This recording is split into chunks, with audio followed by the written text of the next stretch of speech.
All right. So, what hit me this week with this reading about assessments? I really thought I had assessments figured out. Like, I give choices, I let students show what they know in different ways, and I check in all the time. Then I read Drucker and Holmberg, and it kind of stopped me. Assessments isn't neutral, and I realized I've been acting like it was.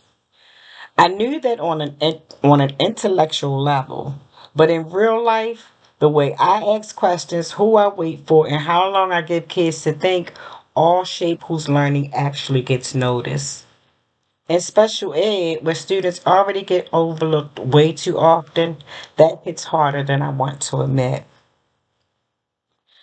So when it finally clicked for me, I have a student named Marcus. He's a sixth grader. He gets fractions, and I know that he does. But if I cold call him, he will look at me like I am made of glass. He just freezes and he won't say a word. So I used to read that as him not knowing it. But then I started waiting longer, and one day I watched him work through the problem on his paper, and he worked it out very well. He just needed time to think before he talked, or he just needed time to work out the problem before he could express himself. And then I have Jasmine, who has a speech delay. To me, she's very brilliant, but she needs extra processing times to be able to get her words out. For years, I think people probably assumed she wasn't as sharp as the other kids because they didn't want to wait for her to respond. And honestly, I was probably doing some of that too without even realizing it. And that's why the seven moves landed so hard for me. Priming, hosing, pausing, probing, bouncing, tagging, and binding. They're not just good practice, they shape whether my students' thinking actually gets seen. Because when I pause, I open the door to participation. And when I probe, I show students their partial thinking is really worth sticking with. And when I bounce on purpose, I change who knowledge counts in the room. But the uncomfortable part that I'm probably still not doing is the equitable way, right? So it's like I'm probably not doing it in an equitable way where everyone in the classroom gets heard. Like I do check for understanding a lot, and I probably still go back to the same confident students. Matter of fact, I do go back to the same confident students, the same students that always raise their hands, the kids that I know and I expect to know the answers. Those are the ones that I'm always calling on. So within that, I might be giving Marcus less wait time because somewhere in my head I decided he'll need more support. And I might be asking Jasmine easier follow up questions because I don't want to pressure her. And if I keep doing that, I'm not just assessing differently. I'm limiting what I get to see them do. That's hard to admit, especially now that I'm thinking about leadership. If I'm going to help other teachers notice this, I have to be honest about where I'm still missing it in my own classroom. And then the reality sits in. I teach special ed across across grades 4 through 8 in every subject. Every week, I'm progress monitoring in math, writing, reading, social studies, and science across 5 grade levels. And that's not optional. That's how IEPs get documented and how I'm held accountable.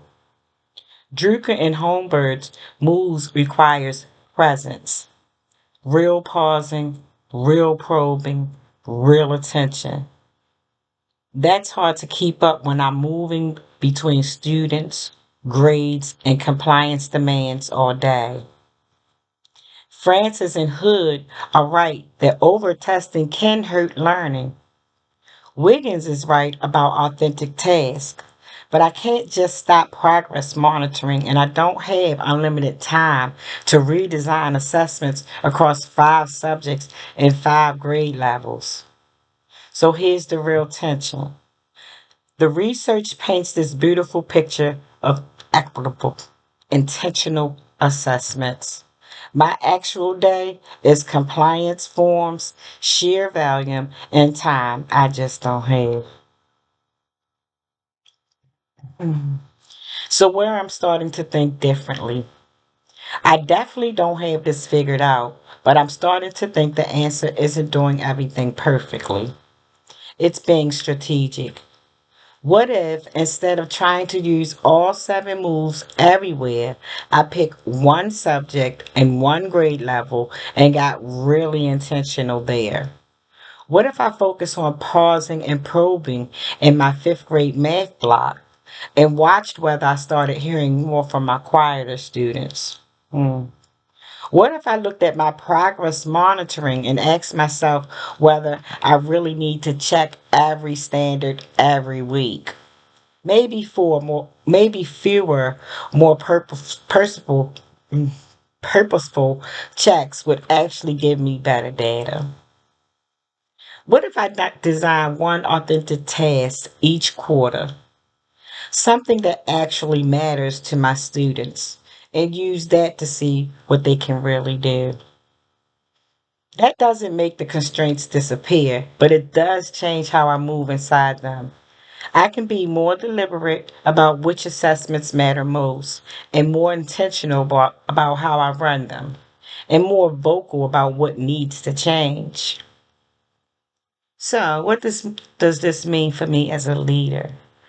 What's shifting for me as a leader is this: leadership is less about having answers and more about being honest about the questions.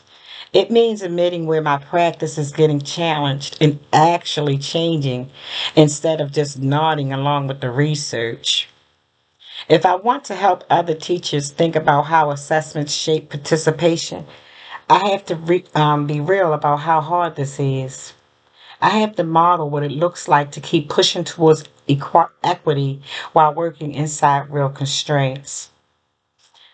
Students deserve assessments that actually see them, and I need practices that are manageable enough to stick with.